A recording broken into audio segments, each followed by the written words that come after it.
El levantamiento comenzó el 1 de enero de 1994. El 2 de enero hubo ataques contra instalaciones militares en Rancho Nuevo. El ejército cercó Ocosingo y entró en San Cristóbal. El conflicto armado duró alrededor de 12 días. Chiapas, 1994.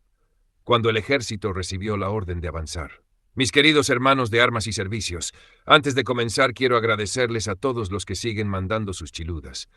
Los tracas, yo sé que nunca me fallan. Y esta historia de hoy es diferente, porque vamos a regresar a enero de 1994, a una época en la que muchos mexicanos todavía estaban celebrando el Año Nuevo, mientras en las montañas de Chiapas comenzaba uno de los episodios armados más fuertes que ha vivido México en tiempos recientes. Pero, ojo con algo. Los nombres de los principales personajes que voy a mencionar son reales y están documentados. Los nombres de algunos soldados que aparecen dentro de la narración serán ficticios, porque no sería correcto atribuirles hechos concretos a militares cuya identidad no está documentada públicamente. Ahora sí, vámonos a Chiapas.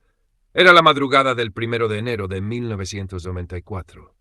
Mientras en muchas partes del país la gente todavía dormía después de celebrar la llegada del Año Nuevo, en Chiapas comenzaron los movimientos de un grupo armado que cambiaría la historia de México. El Ejército Zapatista de Liberación Nacional, el EZLN, declaró la guerra al gobierno mexicano y tomó varias cabeceras municipales: San Cristóbal de las Casas, Ocosingo, Las Margaritas, Altamirano y otras posiciones de la región. La noticia comenzó a extenderse rápidamente, pero para los militares que estaban desplegados en Chiapas, aquello no era una noticia, era una orden que estaba a punto de llegar. En el cuartel los soldados comenzaron a preparar equipo, municiones, raciones, radios, vehículos, armamento. Todo tenía que quedar listo, porque una cosa era patrullar las montañas de Chiapas durante una operación de seguridad, y otra completamente distinta era saber que enfrente había un grupo armado organizado y dispuesto a combatir. Imagínate a un soldado joven, vamos a llamarlo Cabo Ramírez, nombre ficticio. Ramírez llevaba tiempo en el ejército y conocía perfectamente la disciplina de una unidad militar. Pero aquella mañana había algo diferente. No había tranquilidad. Los radios trabajaban constantemente, los mandos recibían información, las unidades reportaban movimientos, y en cada conversación aparecía la misma palabra: zapatistas. En San Cristóbal, los insurgentes habían tomado posiciones.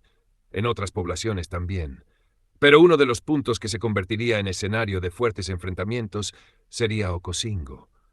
Y mientras los acontecimientos avanzaban, en Rancho Nuevo se encontraba una instalación fundamental del ejército.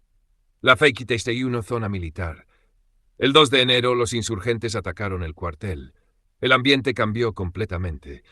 Ya no se trataba solamente de recuperar una población. Ahora también había que defender las propias instalaciones militares. Los hombres que estaban dentro del cuartel sabían perfectamente lo que significaba aquello. El enemigo estaba cerca, y no había margen para distraerse. Un soldado encargado de comunicaciones, al que llamaremos Cabo Herrera, tenía una función que podía parecer secundaria para alguien que nunca hubiera estado dentro de una unidad. Pero no lo era. El radio tenía que mantenerse operativo, porque mientras las armas hablaban en el terreno, las comunicaciones mantenían unida a la fuerza. Una transmisión, una respuesta, una ubicación, una orden, y otra vez silencio. Después, ruido. El combate. Los insurgentes intentaban presionar. Las fuerzas militares respondían. Y en medio de todo aquello había algo que ningún soldado podía controlar: la incertidumbre. Porque nadie sabía exactamente qué iba a suceder durante las siguientes horas. Mientras tanto, en Ocosingo, la situación era todavía más complicada. El ejército comenzó a sitiar la población. Los combates fueron intensos, y ahí apareció una realidad brutal. Las calles no eran un campo de entrenamiento. Había casas, había familias, había personas que no tenían nada que ver con el conflicto. Y había hombres armados moviéndose entre la población. Para un soldado eso significaba avanzar con extrema tensión. No sabías qué había detrás de una puerta. No sabías quién estaba observando desde una ventana. No sabías si una persona que caminaba por la calle era un civil intentando escapar o alguien relacionado con los insurgentes. Y esa incertidumbre podía ser tan peligrosa como una bala. La documentación de la época registra numerosas detenciones de personas en Ocosingo durante esos días. algunas de las cuales posteriormente fueron señaladas como civiles sin relación con el STLN. La propia CNDH investigó los hechos y documentó testimonios de habitantes detenidos por militares. Cite Turnsearch 25. Por eso esta historia la mente desde un lado. Porque hubo soldados muertos, hubo policías muertos, hubo integrantes del STLN muertos, y también hubo civiles afectados. La CNDH llegó a reportar decenas de fallecidos en distintos puntos de la zona del conflicto y documentó graves irregularidades. Cite Turnsearch, pero regresemos al... Imagínate nuevamente al cabo Ramírez. Después de horas de movimiento, tenía la ropa cubierta de polvo y sudor. No había comodidad, no había descanso, solamente órdenes. Y cada vez que sonaba el radio, todos volteaban. Porque una transmisión podía significar que una unidad necesitaba apoyo, que otra había cambiado de posición, que había contacto, o que alguien estaba herido. Así funcionaba una operación. El soldado de infantería podía estar avanzando, el conductor pendiente del vehículo, el elemento de apoyo atento a su sector, y el traca con el oído pegado al radio. Todos dependían de todos. Por eso dentro de una unidad nadie pelea completamente solo. La misión es colectiva. Y cuando uno falla, todos pueden quedar expuestos. Mientras el ejército avanzaba sobre las posiciones ocupadas, también comenzaron a aparecer figuras políticas que terminarían marcando aquella historia. Uno de ellos era Carlos Salinas de Gortari, presidente de México. Otro era Manuel Camacho Solís, quien posteriormente sería designado como comisionado para la paz. Y del lado zapatista comenzaría a adquirir enorme notoriedad un hombre conocido mundialmente como el subcomandante Marcos. Pero en el terreno, los nombres importantes eran otros. Los nombres de los soldados que estaban ahí. Muchos de ellos nunca aparecerían en los periódicos, no tendrían entrevistas, no tendrían libros escritos sobre ellos. Simplemente cumplirían su misión y regresarían a sus unidades. Y algunos ni siquiera regresarían. La documentación oficial y parlamentaria de aquellos días registró la muerte de elementos del ejército mexicano durante el conflicto. Cite Turnsearch. Ese es uno de los se pierde cuando una guerra se convierte en historia. Los números terminan sustituyendo a las personas. Murieron tantos, resultaron heridos tantos, hubo tantos enfrentamientos, pero detrás de cada número había un padre, un hijo, un hermano, un compañero, y para el soldado que estaba al lado no era un número, era el compañero con quien había compartido guardias, el que le prestaba agua, el que se sentaba junto a él después de una jornada larga, el que estaba en la misma formación. Por eso una baja dentro de una unidad no se olvida fácilmente. Y en Chiapas hubo muchas. Los combates continuaron durante los primeros días de enero. El ejército recuperó posiciones y estableció control sobre distintas zonas. La situación comenzó a generar una enorme presión nacional e internacional.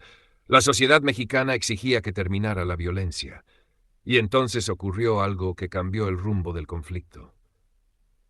El 12 de enero de 1994, el gobierno mexicano anunció un cese unilateral del fuego. Cite Turnsearch 10. 12 ditamiento abierto. Pero fueron suficientes para cambiar la historia política de México. El soldado que había salido pensando que iba a combatir ahora recibía otra clase de instrucciones. Mantener posiciones, vigilar, patrullar, esperar. Porque el enemigo ya no estaba avanzando de la misma manera. Ahora comenzaba otra etapa. La negociación. Y meses después, el rostro militar de Chiapas seguiría presente en la memoria de quienes estuvieron ahí. Pero enero de 1994 quedó marcado. Porque aquel 1 de enero nadie sabía que estaba comenzando un conflicto que tendría repercusiones durante décadas. Nadie sabía que San Cristóbal, Ocosingo, Rancho Nuevo y Las Margaritas pasarían a formar parte de la historia militar contemporánea de México.